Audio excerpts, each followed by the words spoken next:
Welcome back to We the People. I am Alina Gonzalez Dockery. In our last segment, we explored the dangerous push by Western nations to recognize a Palestinian state, not because we are anti-Palestine or Gaza, but because Hamas remains in control and violence continues. Now we're turning our attention to the Arab world, countries that have a front row seat to this conflict and their sharp public rejection of Hamas's rule in Gaza. Rejection. I mean, honestly, I applaud these countries. According to recent reports, including from MSN and Deutsche Welle, several Arab nations, including Egypt, Saudi Arabia, and the United Arab Emirates and Jordan, have made clear statements demanding Hamas end its violent control of Gaza and to disarm. They call for Hamas to lay down its weapons and allow for governance that prioritizes civilian welfare, not terrorism, and military operations that bring destruction and suffering to Palestinians themselves. Work towards peace through diplomatic channels, not violence. This is significant because these countries, many of which normalized relations with Israel in recent years, understand the high stakes of ongoing Hamas-led conflict. They see Hamas not as a legitimate government, but as a destabilizing force whose actions isolate Palestinians from potential allies. So why are the Arab world's rejection of Hamas matters? Why is this opposition so important, unlike the Western European leaders? First, these countries share the same region and are deeply invested in stability. Egypt controls the Gaza border crossings and has been a key mediator in past ceasefires. Saudi Arabia and the UAE have worked quietly to reduce extremist influence and promote moderate governance. Their rejection of Hamas signals a clear message. Violent extremism has no place in the future for the Palestinian leadership. Furthermore, their stance weakens Hamas's claim to legitimacy, all the while Hamas is pointing towards the UK, France, Germany, Canada, Australia, New Zealand to state, look, we're legitimate. Undermining the narrative that Hamas is the sole voice for the people of Palestine or the Palestinians. This regional rejection is a powerful counterweight to the West's often one-sided narrative that failed to hold Hamas accountable. Once again, the West failing to hold a terrorist organization accountable for the atrocities it has done. Because remember, they turned very quickly. Once October 7th was 2 weeks behind, they started attacking Israel. Arab leaders now know that peace and prosperity for those people in Gaza require more than empty statehood declarations. They require dismantling the terroristic infrastructure Hamas perpetuates. Meanwhile, in Europe and in parts of North America, those that are pro-Palestinian, pro-Hamas here in the US, but more specifically Canada, governments push to recognize a Palestinian state, but with no demands for Hamas to disarm or reform or to leave. And while Hamas leadership is cushy and held up in certain Arabic countries, forced to leave Qatar, this disconnect is more than political symbolism. It's a strategic failure.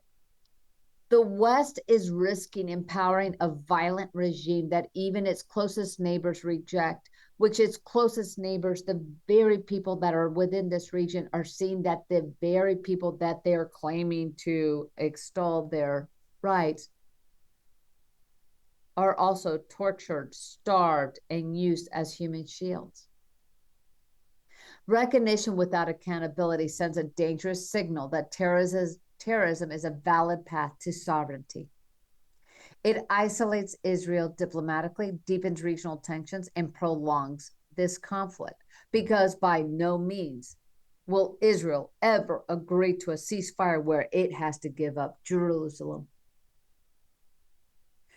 and never was originally part of that Palestinian cutout state from 60 years ago. The Arabic world stance should serve as a wake-up call and a reminder that peace cannot be achieved by rewarding terror. So let that resonate. So you have countries right there. And why are they doing this? Jordan, whose queen is Palestinian, who have constituents of their country that are Palestinian, do not want Palestinians in their country. They will not open to it. Why is that? Because it invites terror into their country, but also because Jordan actually has economic ties with Israel. We have the Abraham Accords. And remember, October 7th was initiated when Saudi Arabia was about to enter into the Abraham Accords, opening economic relationships as far and peaceful recognition in relations between Saudi Arabia and Israel, something that Hamas, which is a terrorist arm of Iran, does not want. But we do not see these agreements failing. What we do see is at least there is courage and an absolute awareness when you had the leaders of these Arabic countries saying Hamas must go. Lay down your weapons, disarm yourself, lead this country, allow the Palestinian people to elect a rightful government, one that actually it will support and engage those people to allow them to have livelihoods that are not under terror. It's too easy to say, oh, Israel is a stronger country. Yes, they are militarily. They're absolutely stronger. But yet, they're the ones who were victimized. They were the ones who were attacked. This was initiated on them. And remember, Hamas then had Hezbollah at one point coming in on the other side, another terrorist organization that was under the Iranian control. But thanks to Britain, thanks to France, thanks to Germany, thanks to Canada and these other countries, now Hamas is like sitting back going, we're not going to come to an agreement unless you give us even more.